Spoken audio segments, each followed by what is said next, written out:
എല്ലാവർക്കും സ്വാഗതം. വർഷം മുഴുവൻ ഫ്രഷ് ജ്യൂസ് കുടിക്കാൻ വേണ്ടിയിട്ട് മാമ്പഴം എങ്ങനെയാണ് സൂക്ഷിച്ച് വെക്കുന്നത് എന്നുള്ളതാണ് കാണിക്കുന്നത്. അതിനുവേണ്ടി കുറച്ച് പഴുത്ത മാങ്ങ എടുത്ത് തൊലി ചെത്തി വെച്ചിട്ടുണ്ട്.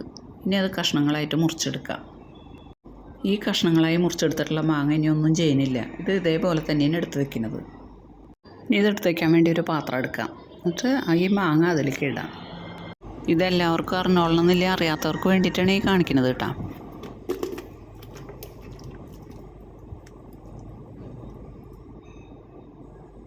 ഇത് മൂടി വയ്ക്കാം. ഇത് ഫ്രീസറിൽ വയ്ക്കാം, അടച്ച് വയ്ക്കാം. മാങ്ങ ഇതുപോലെ എത്ര നാൾ വേണമെങ്കിലും ഇരുന്നു, ഒരു കേടും ഉണ്ടാവില്ല.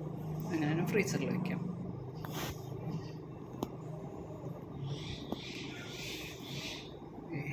ഇതുപോലെ ഞാൻ ഇട്ട് വെച്ചിട്ടുള്ളതാണിത്, ഫ്രീസറിൽ വെച്ചിട്ടുള്ളതാണ്.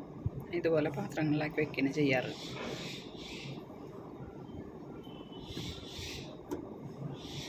എടുക്കുമ്പോൾ കുറച്ച് ബുദ്ധിമുട്ടുണ്ട്. കുറച്ച് സമയം മുൻപേ പുറത്തെടുത്ത് വെക്കണമെന്നേ ഉള്ളൂ. മാങ്ങ കേട് വരുമൊന്നുമില്ല. ഒരല്പസമയം വെച്ചാൽ മതി, അപ്പോഴേക്കും ഇത് ഐസ് വിടും. മാങ്ങ എടുക്കാതെ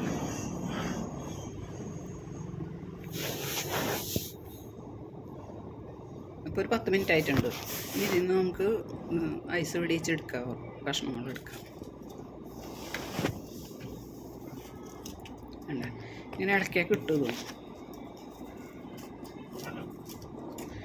ജ്യൂസിന് ആവശ്യമുള്ളത് നമുക്ക് ഒരു പാത്രത്തിലേക്ക് മാറ്റിയിടാം.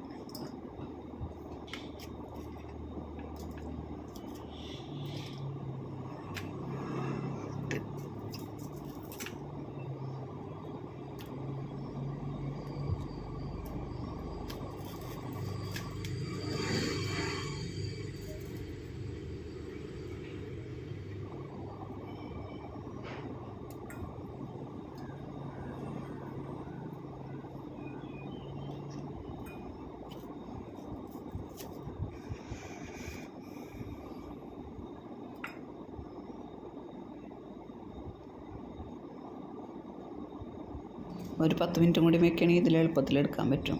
ഇതിപ്പോൾ ഞാൻ വേഗം എടുത്ത കാരണമാണ് ഇത്ര ബുദ്ധിമുട്ടും, അല്ലെങ്കിൽ എളുപ്പത്തിലെടുക്കാൻ പറ്റും. ആവശ്യമുള്ളത് എടുക്കുക, ബാക്കിയുള്ളത് മൂടി ഇതുപോലെ ഫ്രീസറിൽ വയ്ക്കാണ്ട്. ഒട്ടും ഐസ് പോയിട്ടൊന്നുമില്ല.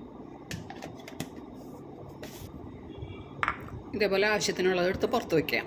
ഇനി ഇത് ഐസ് പോയി കഴിയുമ്പോൾ ജ്യൂസ് അടിക്കാം. ഇതിപ്പോൾ ഞാൻ 1 ഗ്ലാസ് ജ്യൂസിനുള്ള മാങ്ങിനെ എടുത്തിട്ടുള്ളത് കേട്ടോ.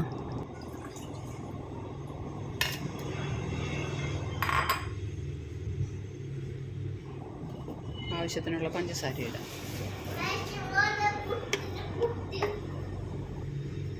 ഒരു സ്പൂൺ പഞ്ചസാര ഇട്ടിട്ട്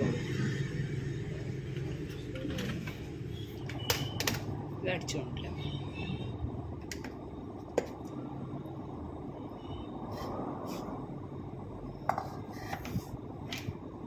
അടിച്ചെടുത്തിട്ടുണ്ട്. ഇനി ഇതിലേക്ക് പാലൊഴിക്കാം. ആവശ്യത്തിനുള്ള പാലൊഴിക്കാം. പാല് തിളപ്പിച്ച് വെച്ചാണ് ഒന്നുകൂടെ അടിക്കാം.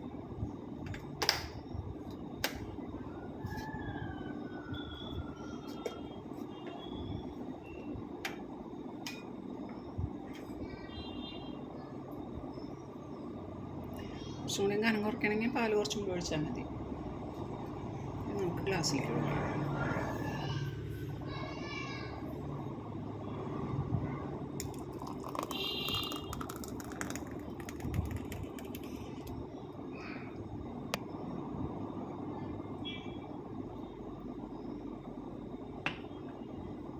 നമ്മുടെ ജ്യൂസ് റെഡി. മാങ്ങ അധികം ഉള്ളപ്പോൾ എല്ലാ വർഷവും ഇതുപോലെ എടുത്ത് വെക്കാറുള്ളതാണ്. എടുത്ത് വെച്ചതുപോലെ ജ്യൂസ് അടിക്കാം.